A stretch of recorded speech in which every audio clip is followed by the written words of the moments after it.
ये भी वाज़ेह किया कि भारत बुनियादी तौर पर पीस चाहता है इस दुनिया में भी और अपने रीजन में भी, मगर उन्होंने ये बात खुलकर कही कि इसका मतलब ये हरगिज़ ना लिया जाए कि भारत कंप्रोमाइज़ करेगा। भारत के कुछ अपोजिशन के लोग और कुछ मीडिया के लोग सोशल मीडिया पर कुछ दिनों से ये प्रोपेगेंडा कर रहे हैं कि प्राइम मिनिस्टर नरेंद्र मोदी खामोश हैं और खुल के बात नहीं कर रहे और चीन भारत की टेरिटरी में घुस आया है।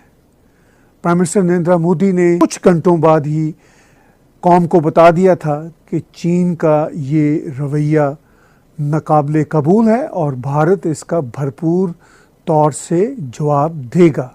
उन्होंने ये खुलकर कहा कि भारत की जो कैपेबिलिटीज़ हैं अपने किसी भी दुश्मन से निपटने के लिए वो बहुत बढ़ चुकी हैं। तकल्लुफ़ तज़िये में मैं बातचीत करूंगा चीन की कम्युनिस्ट पार्टी के उन रवैयों के हवाले से जो रवैये अब पूरी दुनिया में मुस्तरद किए जा चुके हैं, जो रवैये पूरी दुनिया में रिजेक्ट हो चुके हैं। जब मैं पूरी दुनिया की बात करता हूं तो मेरी मुराद खुद चीन के लोग भी हैं। चीन के लोग भी चीन की कम्युनिस्ट पार्टी की इन हरकतों से अब उकता चुके हैं। इसकी एक मिसाल हांगकांग के प्रोटेस्ट हैं। हांगकांग जो चीन का हिस्सा भी है और चीन का हिस्सा नहीं भी रहना चाहता, इस कम्युनिस्ट पार्टी के रवैयों की वजह से वो ये बता रहे हैं कि वो चीन की इन हरकतों से खुश नहीं हैं। यही हाल ताइवान का है, यही हाल वियतनाम का है, यही हाल साउथ कोरिया का है। उस पूरे रीजन का यही हाल है कि जितनी सीनो नेशंस हैं वो भी चाइना की किसी किस्म की बालादस्ती नहीं चाहते, क्योंकि चाइना की बालादस्ती का मतलब है कम्युनिस्ट पार्टी ऑफ चाइना की बालादस्ती। अब कोई सूरत नहीं है कि भारतीय अवाम, भारतीय जनता चीन की कम्युनिस्ट पार्टी और चीन की रजीम पर 1% भी ट्रस्ट कर सके। इससे पहले कि मैं आज प्राइम मिनिस्टर नरेंद्र मोदी की ऑल पार्टीज़ मीटिंग का अहवाल आपके साथ शेयर करूं, मैं ये बताना चाहता हूं कि आज के मेरे शो में एपॉक टाइम और NDTV जो अमेरिका में मीडिया आउटलेट्स हैं उन चीनी बहन भाइयों के हैं जो अपनी ही चीनी कम्युनिस्ट पार्टी से तंग आए हुए हैं, उनकी मैं स्पेशल न्यूज़ रिपोर्ट्स आपके साथ शेयर करूंगा। इससे पहले मैं बातचीत शुरू करता हूं भारत में होने वाली ऑल पार्टीज़ कॉन्फ्रेंस जो प्राइम मिनिस्टर नरेंद्र मोदी ने वर्चुअल मीडिया पर की, और इस कॉन्फ्रेंस में उन्होंने खुलकर कहा कि वो किसी सूरत भी चीन की इन्वेजन को ना कबूल करेंगे, चाहे वो 1 इंच की इन्वेजन हो। और उन्होंने ये वाज़ेह भी किया अपने इस वीडियो क्लिप में कि ये अफवाहें, ये र्यूमर्स मुकम्मल तौर पर गलत हैं कि चीन भारत की टेरिटरी में घुस आया था। उन्होंने आज की ऑल पार्टीज़ कॉन्फ्रेंस से बात करते हुए ये बात खुलकर कही। न वहां कोई हमारी सीमा में घुस आया है, न ही कोई घुसा हुआ है, न ही हमारी कोई पोस्ट किसी दूसरे के कब्जे में है। लद्दाख में हमारे 20 जाबाज शहीद हुए, लेकिन जिन्होंने भारत माता की तरफ आंख उठाकर देखा था उन्हें वो सबक सिखा कर गए हैं। उनका ये शौर्य, ये बलिदान हमेशा हर भारतीय के मन में अमिट रहेगा।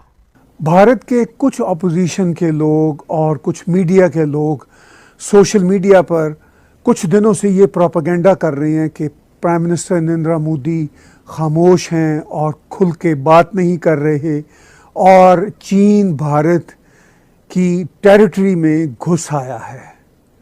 प्राइम मिनिस्टर नरेंद्र मोदी ने उस ब्रूटल एक्शन पर जो चीन की फ़ौज ने कम्युनिस्ट पार्टी ऑफ चाइना की फौज ने भारत के फौजियों पर किया, उसके बाद कुछ घंटे खामोशी रखी क्योंकि वो फौज से पूरी इंफॉर्मेशन ले रहे थे।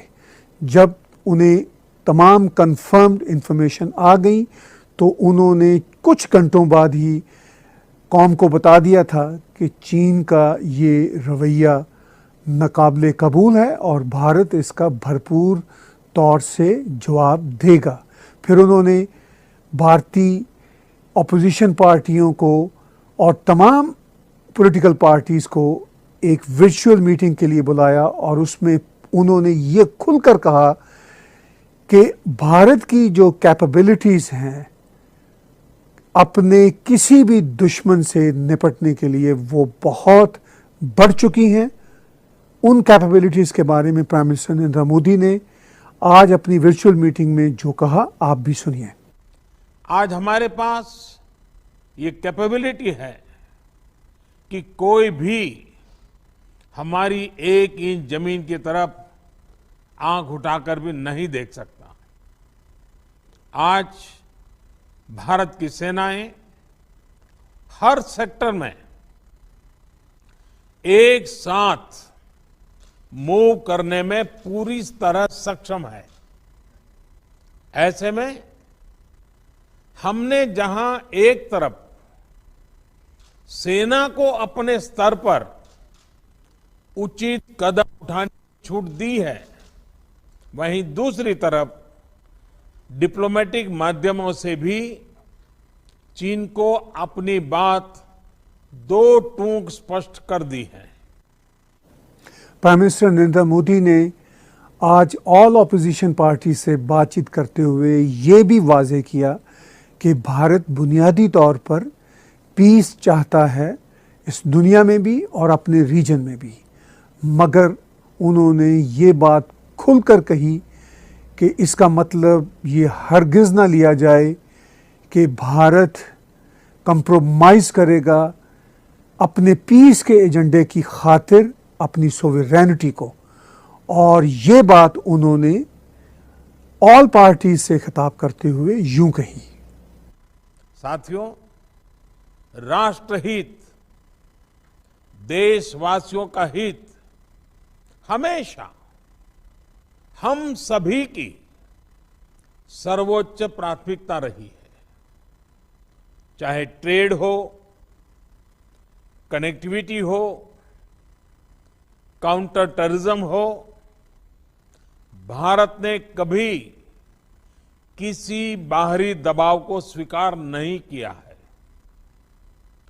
राष्ट्रीय सुरक्षा के लिए जो भी जरूरी कार्य है, जो भी जरूरी इंफ्रास्ट्रक्चर का निर्माण है, उसे इसी तरह तेज गति से आगे भी किया जाता रहेगा। इस मौका पर प्राइम मिनिस्टर नरेंद्र मोदी ने ये बात भी वाजे की कि आफ्टर ऑल चीन क्यों इस तरह की हरकतें कर रहा है। उनका ये कहना था कि बहुत लंबे समय से इस बॉर्डर कॉरिडोर में भारत की तरफ से बहुत ज़्यादा इंफ्रास्ट्रक्चर नहीं था, बहुत ज़्यादा निगरानी नहीं की जा रही थी। जब से उनकी पहली सरकार बनी थी तब से इंफ्रास्ट्रक्चर के बनने का काम भी तेज़ रफ्तारी से शुरू हुआ और इसके साथ साथ निगरानी का काम भी शुरू हुआ। तो चीन को तब से ये बात खटक रही थी और इसी इंफ्रास्ट्रक्चर की वजह से चीन इस पेशरफ्त को रोकना भी चाहता है और भारत की कैपेबिलिटीज़ भी मज़ीद बढ़ गई हैं कि वो अब चीन के किसी किस्म के मदाखलती रवैये को रोक सके। अपनी तकरीर में प्राइम मिनिस्टर नरेंद्र मोदी ने ये बात इन शब्दों में कही। नए बने हुए इंफ्रास्ट्रक्चर की वजह से खासकर एलएसी में अब हमारी पेट्रोलिंग की कैपेसिटी भी बढ़ गई है।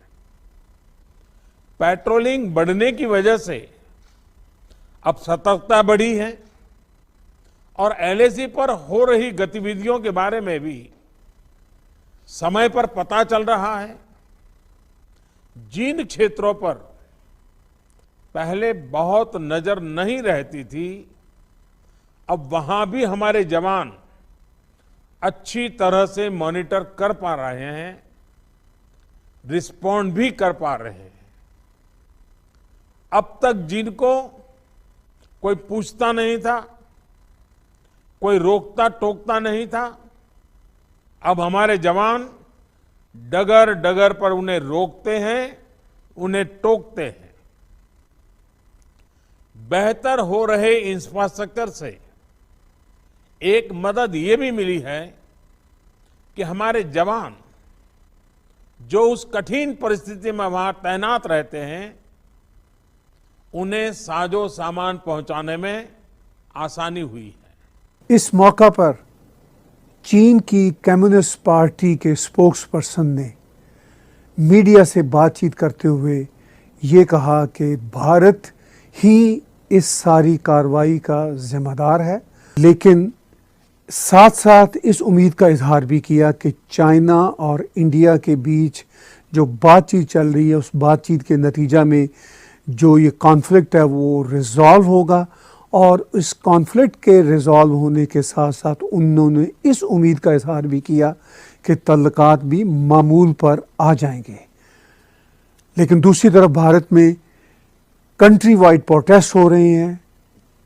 इंडियन साइड में ये बात खुलकर की जा रही है कि चाइना की तमाम गुड्स का बायकॉट किया जाए इंडिया में, और उस बायकॉट में किसी किस्म की चीनी अशिया की खरीदो फरोख्त ना हो। और इस वक्त भारत में गम और गुस्से की जो फ़ज़ा है वो बहुत ही ज़्यादा अपने इंतहा को छू रही है। अगर हम इंटरनेशनल कम्युनिटी पर निगाह दौड़ाएं तो सबसे इम्पॉर्टेंट मुल्क अमेरिका के सेक्रेटरी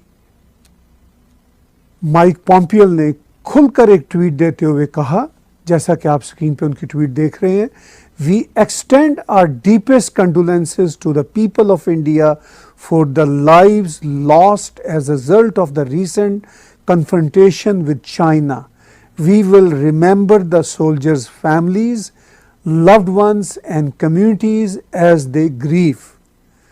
सेक्रेटरी माइक पॉम्पियो ने ये बात खुलकर कह दी अपने ट्विटर अकाउंट में, और जिस तरह की लैंग्वेज उन्होंने बरती है उससे आपको बखूबी अंदाज़ा होता है कि अमेरिका की कंडोलेंसेस सोल्जर्स की ग्रीव्ड फैमिलीज़ के साथ और तमाम भारतीयों के साथ हैं। और इस सिलसिले में उन्होंने अगरचे अपनी ट्वीट में चाइना को कंडेम नहीं किया, मगर चाइना के लिए किसी किस्म का कोई सॉफ्ट कॉर्नर नहीं रखा, ना कोई सॉफ्ट बात की है। इससे वाज़ेह होता है कि अमेरिका इस तनाज़ा के सिलसिले में मुकम्मल तौर पर भारत के साथ है।